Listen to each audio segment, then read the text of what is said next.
for starting a new project, you may need your work in Revit looks a little bit closer to your CAD. Okay, so for an example, if you are working on creating a floor, you may need a correct fill pattern for tiles to match with your CAD drawing. So same goes with the line pattern. All right, and for type catalog, it will help you to select and load only those types that you need. So this type catalog provides a dialog that lists the available family types that you can sort through and select before you load type into a project. In fact, you also can edit the type catalog text file to insert more types and load it back to your project. All right, so this is what I'm going through later in Revit. So this one is custom fill pattern. So I will insert a custom hatch fill pattern into Revit. And then next is to create a custom line pattern. So instead of we just have a line pattern that have dash and dot, so I'm going to show you guys on how to create a line pattern with text, all right? And then lastly is to create a family type catalogs, all right? So without further ado, let me show the tip and tricks on how to do it in Revit.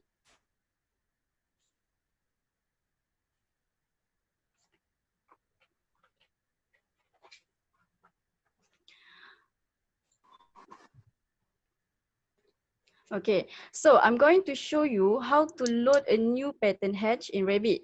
All right, so adding a new hatches can make your floor plan looks a lot more interesting. So you can download hatches from internet. For example, you can search for www.cathatch.com and download from there or any other website. Or you can also create your own hatch pattern file from Autocad. So the file type is .pat file, right? So if I go to Revit right now, so this is the house that I'm working on. All right. So I'm going to assign hatch over this apron floor. All right. So I'm going to the floor plan. All right. So to load a new hatch, you can go to Manage tab and then go to Additional Settings and click on Fill Patterns. All right. So as you know that we have two type of patterns, so which is drafting and model. So drafting is more to cut, and then model is more to surface pattern. All right.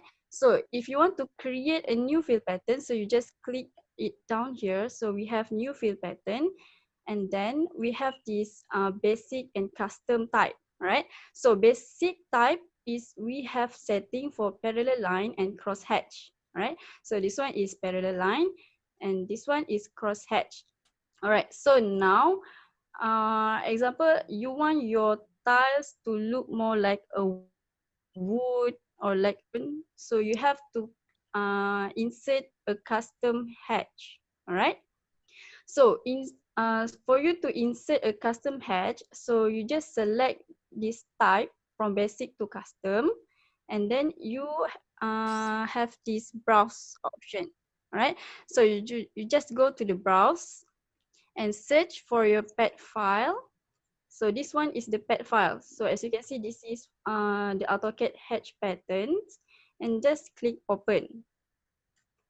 All right.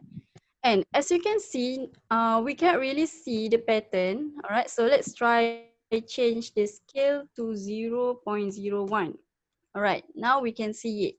So usually when the hatch that you load is too large, you need to change the scale and make them a little bit smaller. All right, so I'm going to change this name to 3DT custom pattern. Right, and then just click OK. So now we already have the pattern, and then click OK.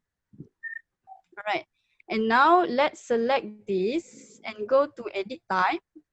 All right, so I'm going to edit the structure and select the upper layer in the material, and here in the foreground. So as you can see, we have the surface pattern for foreground.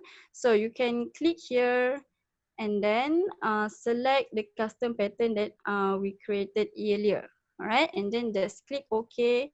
So if you want to change the color, you can change the color here. So I'm going to change it to this color, and then just click OK. Click OK, and then click apply, and then click OK. Alright, so if I zoom in, you can see our new hatch is now applied to this face. Alright, so even if I go to 3D view, you can see it applied over here. Okay, so that's how you load a new hatches in Revit.